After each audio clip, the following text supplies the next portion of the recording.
మీ బంగారం తాకట్టులో ఉందా? విడిపించుకోలేక ఇబ్బందులు పడుతున్నారా? అయితే మీ బంగారాన్ని వెంటనే విడిపించి కొంటాం. గణేష్ గోల్డ్. మీరు సంప్రదించాల్సిన ఫోన్ నంబర్లు 9160266916 8712619507. నమస్తే గురుగారు. నమస్కారం అమ్మా. ఎలా ఉన్నారు? బాగున్నాను తల్లి, మీరు ఎలా ఉన్నారమ్మా? బాగున్నాను గురుగారు. చాలా సంతోషం తల్లి. గురుగారు, ఇప్పుడు చాలా మంది భక్తులు అడుగుతున్నారు, ఇంక్లూడింగ్ నా క్వశ్చన్ కూడా వాళ్ళతో పాటు. శ్రావణ మాసం వచ్చిందంటే శ్రావణ శుక్రవారం వచ్చేస్తుంది మనకి ఈ నెలనే, నెక్స్ట్ శుక్రవారమే. ఇంకా శ్రావణ మంగళవారాలు కూడా ఉంటాయి కదా గురుగారు. అప్పుడు చాలామంది వ్రతాలు చేస్తారు, పూజలు చేస్తారు. ఈ శ్రావణ మాస పూజలు ఓన్లీ అంటే అమ్మాయిలు అంటే మహిళలు మాత్రమే చేయాలా, మగవాళ్ళు చేయకూడదు అంటారా? ఇది ఏంటంటే అమ్మా, మంగళగౌరి వ్రతం, మంగళగారి ఒక పూజ, లేదంటే శుక్రవారము వారలక్ష్మి పూజలు ఒక్కొక్కరు ఒక్కొక్క ఇంట్లో పెట్టుకుంటారు ఈ మాసం అంతా కూడా. ఈ వారం మా ఇంట్లో, ఈ వారం మీ ఇంట్లో, ఈ వారం మా ఇంట్లో అనేసి చక్కగా నోము నోసుకొని పోసుకుంటారు. ఆ నోములో అంతా ఆడవాళ్ళు ఉంటారు. అక్కడ జంటగా భర్త ఉండాలి. జంటలో భర్త ఉండి పసుపు కుంకుమ వేయటంలో కానీ, కొబ్బరికాయ కొట్టడంలో కానీ, నైవేద్యం పెట్టడంలో కానీ, ఇంకా అక్కడ వ్రతం చదవటప్పుడు కానీ, చేసేటప్పుడు కానీ భర్త తోడుగా ఉండాలి. పరివారం కూడా తోడుగా ఉంటే చాలా విశేషమైన ఫలితాలు రావడానికి ఆస్కారం ఉంటుంది. దానివల్ల మనోనిద్ర అనేది అంటారు.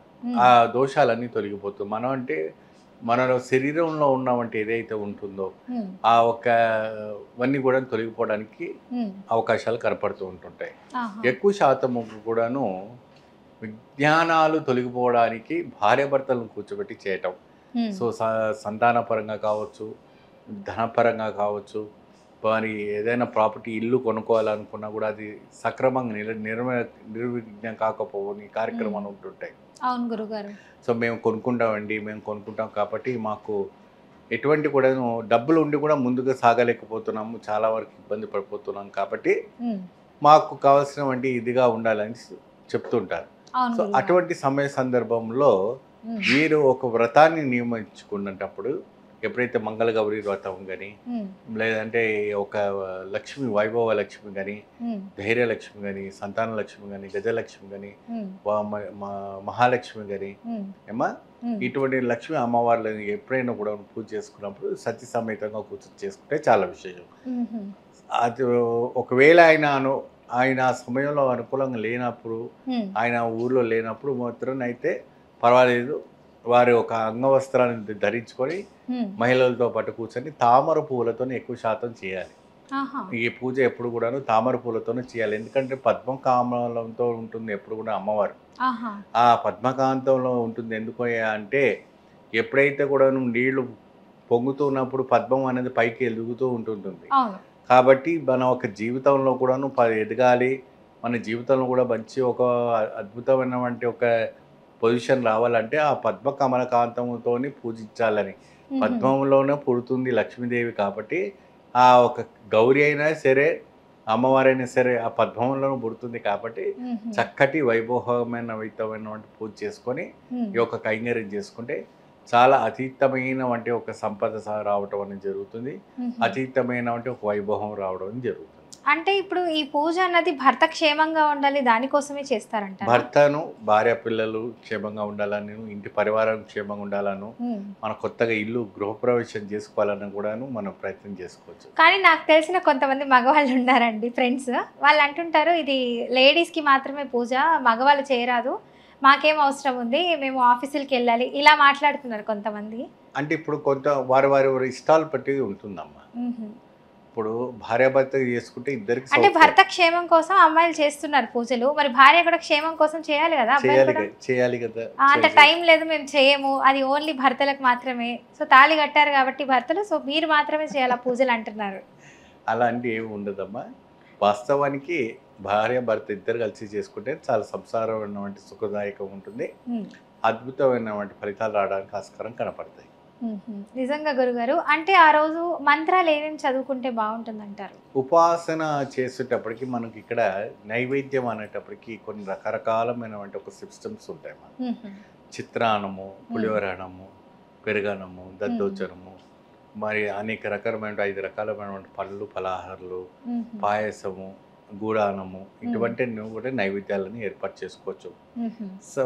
సహస్రం అనేటప్పుడు లక్ష్మీ సహస్రం, లక్ష్మీ అష్టోత్తరం, లక్ష్మీ సహస్రనామం చేసుకొని పద్మకమలంతో చక్కగా అమ్మవారిని విగ్రహాన్ని కూర్చోబెట్టుకొని కలసం పెట్టుకొని, విగ్రహం లేకపోయినా పర్వాలేదు కలసం పెట్టుకొని ఆరాధన చేసి, మండపారాధన చేసి, ఆహ్వానం చేసి, ప్రతిష్ఠ చేసి, ఆవిడ కానీ ఒక అద్భుతమైనటువంటి ఒక ఏం కావాలమ్మా తల్లికి మనసు నిమ్మలంగా ఉండాలి. పూజకి ఆవిడ కావాల్సినటువంటి అష్టైశ్వర్యాల సిద్ధితో బంగారు పూలతో పూజ చేసే అవసరం లేదు. తులసి దళతో చేసినా ఆమె స్వీకరిస్తుంది. తులసి దళతో నాకు బంగారం పెట్టే దగ్గర తులసి దళం పెట్టినా నేను స్వీకరిస్తానన్న ఒక శక్తి ఉన్న వాళ్ళ తల్లి ఎవరంటే లక్ష్మీదేవి. అవునండి. అటువంటి లక్ష్మీదేవికి ఇన్ని రకాలమైన వంట కూడా చేయలేని వాళ్ళు కూడా ఉంటారు.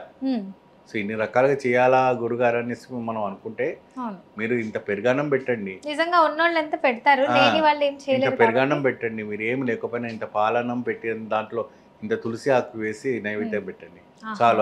అద్భుతమైనటువంటి నైవేద్యం. ఆ అమ్మవారు క్షీరక్షముద్ర రాజతని శ్రీరంగ ధామేశ్వరి కాబట్టి తప్పకుండా ఆవిడ స్వీకరిస్తుంది, ఆశీర్వదిస్తుంది. మీరు వచ్చే శ్రావణ మాసం కంతా అనంతమైన సంపద వస్తుంటుంది. ఆ అనంతమైన సంపద సిద్ధించి మీరు అష్టైశ్వర్యాలు సిద్ధించడానికి బాగుంటుంది. పోతే ఈ యొక్క వ్రత నియమాలు పాటించడం వల్ల పిల్లలకు కూడా అభివృద్ధి జరుగుతుంది. ఎటువంటి అంటే చదువులో బాగా అభివృద్ధి జరగటం.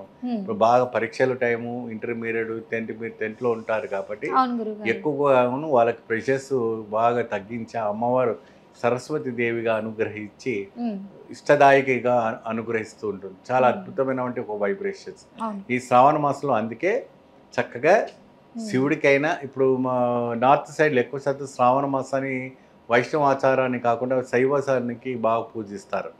మంగళ గౌరి అని, మంగళహాట అనేసి అంటుంటారు. ఆ కావడిని తీసుకెళ్ళి స్వామివారికి, శివుడికి అభిషేకం చేస్తుంటారు.